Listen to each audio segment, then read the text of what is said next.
Komið sæl. Ég ætla að segja ykkur frá nokkrum helstu atriðum í kjarasamningi Starfsgreinasambands Íslands og Ríkissjóðs sem skrifað var undir fyrir nokkrum dögum. Við höfum þetta form og kynningu vegna sóttvarnarástæðna eins og núna í samfélaginu og svo höldum við líka að þetta sé góð ástæða til að ná til okkar félagsmanna. Nú, fyrst ber að líta til þess að gildistími kjarasamningsins hann gildi frá 1. apríl 2019, þar að segja þegar svo gamli rann út, hann sem sagt aftur virkur rétt rúmlega ár. Og samningurinn gildir til 31. mars 2023. Launahækkanir í þessum kjarasamningi í samræmi við kjarasamning sem gerður var á almennum vinnumarkaði síðastliðið vor og gengur undir nafninu lífskjarasamningurinn. Það kom af 17.000 krónur 1. apríl 2019, 24.000 fyrir lægri hópinn 1. apríl 2020 og síðan tekum við ný launatabla sem eina megin atriðunum í þessum kjarasamningi 1. janúar 2021 og ég ætla að fara betur yfir það síðar. Þannig að við höfum verið í Starfsgreinasambandinu með úrelta og gamla launatöflu sem í raun og veru hefur ekki verið tabla heldur dálkur og nú saman nýja launatöflu þar sem horfið algjörlega frá aldurstrepum þar sem menn fái launahækkanir eftir aldri og í staðinn litið til álags í starfi, færni, sérstakra menntunar og margra slíkra þátta. Þetta alveg nýtt í samningi Starfsgreinasambandsins við ríkið og mun leiða til þess að við þurfum að taka upp alla stofnanasamninga. Svona atriði hvernig menn raðast í launaflokka teknir upp í stofnanasamningum og eitt af því sem tryggt í þessum kjarasamningi með sérstakri bókun að enginn muni lækka í launum eða byrja minna úr bítum. Hér eru þær launatöflur sem í gildi verða og sjá má í samningnum og þær færa allar okkur lágmarkshækkanir þær sem samið var í lífskjarasamningnum og í einhverjum tilfellum hærri hækkanir eða meiri hækkanir eftir því sem menn raðast í nýja launaflokka.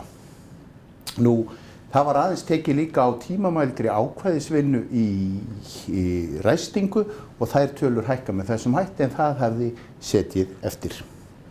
Yfirvinnan breytist og við tökum upp eitthvað sem heitir yfirvinnu 1 og yfirvinnu 2. Hér mikið áhugamál og mikla breytingu á hálfu ríkisins og hún með þeim hætti að það verður yfirvinna 1 sem 0,9385% af mánaðarlaunum og hún gildir 8-5 mánudaga til föstudaga. En þegar við vinna á kvöldin eða helgar eða nóttunni þá gamla yfirvinnuprósentan 1,0385 sem gildir sem sagt eftir klukkan 5 á daginn, alla laugardaga og alla sunnudaga. Svo að yfirvinna 1 gildir bara á dagvinnutímanum. Þetta einstakt í samningi Starfsgreinasambandsins og ekki eins og hjá öðrum sem skrifa út í samninga við ríkið og nauðsynlegt að hafa það í huga. Nú, persónuuppbætur, desemberuppbótin verður sem hér segir 92.000, 94, 96 og 98 næstu 4 árin. Nú, orlofið breytist eins og á öllum vinnumarkaðnum að orlofið skal núna vera 30 dagar með við fullt starf og það í samræmi við breytingar í samfélaginu og nú eru allir með 30 daga orlof. Það óheimilt lengur að tengja orlof og lengd orlofs við aldur, lífaldur eins og hefur og þexni breyting gerð. Og síðan hækkar hér aðeins framlagið í orlofssjóð okkar úr 0,25 í 0,50. Orlofsuppbótin sem greiðist út 1. júní ár hvert verða þessar fjárhæðir verður 50.000, 51.000, 52.000 og 53.000 og þessum árum á samningstímabilinu. Og við sömdum launu námsleyfi til 3 mánaða fyrir þá sem hafa uppfyllt ákveðin skilyrði og hafa verið ákveðið lengi í starfi. Við jökum framlagið þróunar- og símenntunarsjóð SGS upp í 0,82% sem tryggir það að við getum stutt okkar fólki í að sækja sér frekari menntun.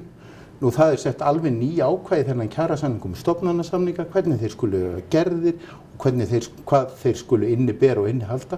Það í samræmi við breytingun á vaktatöflunni sem ég var að segja ykkur frá að því þarna skiptir öllu máli hvernig menn raðast og hvernig stofnanasamningarnir gerðir á hverjum stað. Þeim ber öllum að vera lokið núna fyrir áramótin og þetta okkar stóra sameiginlega verkefni Starfsgreinasambandsins, stéttarfélaganna allt land og allra starfsmanna að endurnýja stofnanasamningana. Og þetta það verkefni sem tekur við leið og atkvæðagreiðslu samningin lýkur ef hann samþykktur.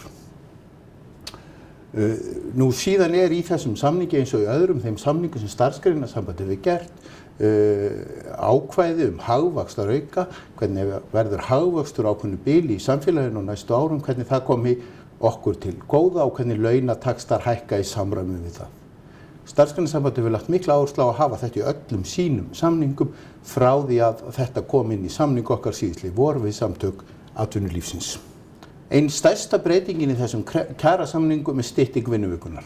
Annars vegar snýr hún á dagvinnufólki en stytting hjá dagvinnufólki eru 13 mínútur á dag eða alltaf 65 mínútur í viku. Hvernig það útfært ákveðið á hverjum og einu vinnustað í samtali manna. Náist ekki samkomulag á viðkomandi vinnustaðum hvernig menn ætla að útfæra það, styttist vinnutíminn strax þrátt fyrir það 1. janúar næstkomandi 13 mínútur á dag eða 65 mínútur á viku. Þannig fyrirkomulag hjá dagvinnufólki. Það eru líka lagðar í þessum kjarasamningi mikla breytingar hjá vaktavinnufólki. Þær eru flóknar og þetta eru trúlega einnar mestu breytingar sem gerðar hafa verið og fyrirkomulagi vaktavinnu á Íslandi í áratugi.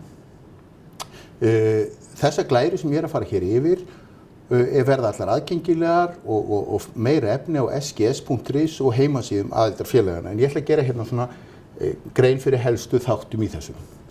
Það verið að reyna að endurskipuleggja vaktavinnuna þannig að það gangi betur að samþætta vinnu og einkalíf, hún sé ákjósanlegri fyrir fólk og menn vilji frekar vinna vaktavinnu og menn fái greitt í samræmi við álag eftir því á hvaða tíma þeir vinna.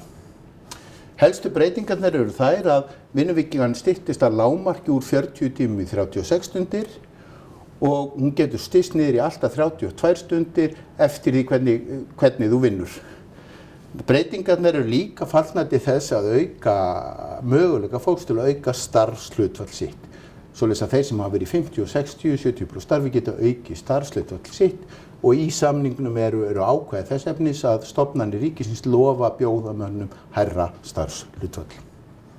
Vinnutími vaktavinnufólks styttist eins og ég sagði úr 40 virkum stundum niður í 36 og ef að menn vinna mikið á kvöldinu helgar þá vigtar þá meira og þá getur styttingin orðið allt og 32 stundir á viku.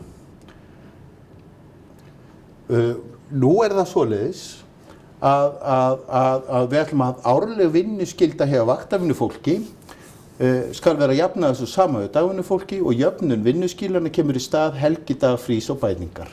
Svoleiðis að við sjáum annars vegar hvernig hér í efri töflunni hvernig vinnutími vaktavinnufólks var og hér fyrir neðan hvernig vinnutími vaktavinnufólks verður. Þetta miðað við dagatalið 2020 og þið sjáu það að menn eru þá að vinna umtalsvert minna í hverri viku.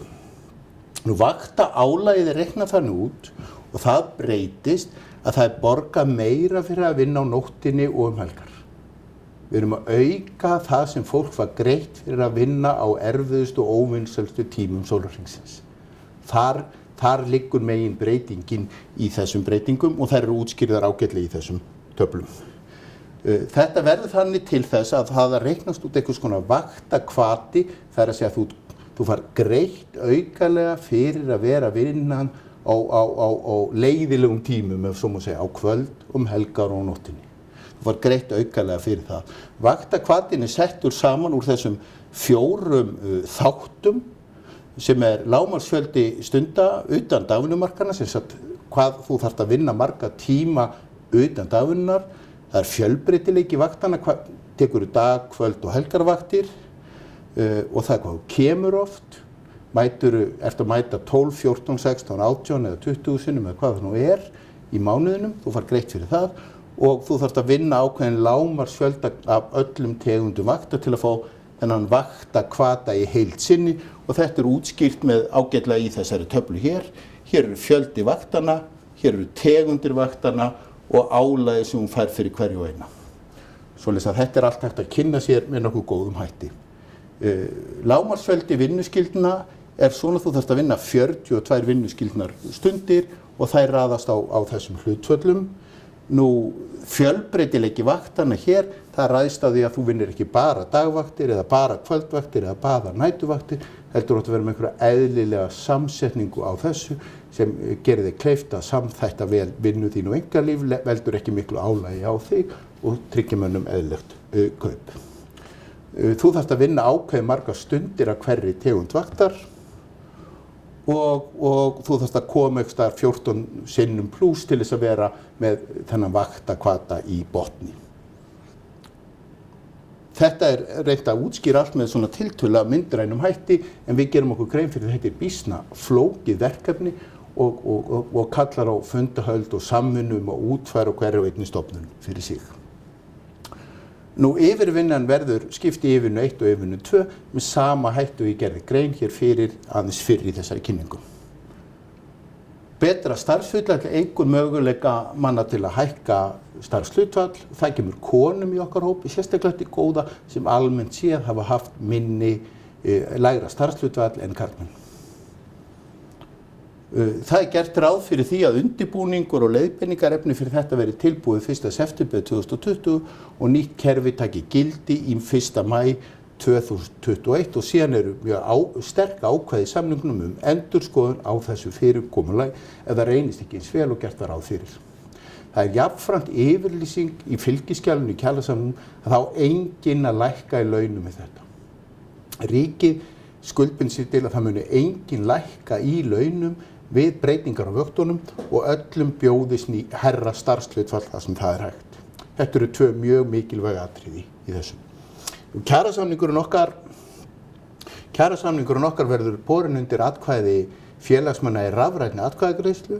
Hún hefst núna 19. mars kl. 12 og lýkur 50. 27. mars kl. 4. Við gerum jafnframt ráð fyrir að senda öllum okkar félagsmönnum stuttan kynningarbækling í pósti heim til þeirra. Svo skorum við á menn að kynna sér það efni sem boðið verður upp á heimasíðu okkar og aðildarfélagana og hafa samband ef eitthvað óljóst við sín stéttarfélög. Út af því ástandi sem við erum í dag ekki hægt að halda mikið á opnum fundum en það alltaf hægt að ná í okkur hér hjá Starfsgreinasambandinu eða hjá skrifstofum stéttarfélaginu allt í kringum landið til að fara yfir einstök atriði í kjarasamningnum, útskýra betur og skýra. Takk.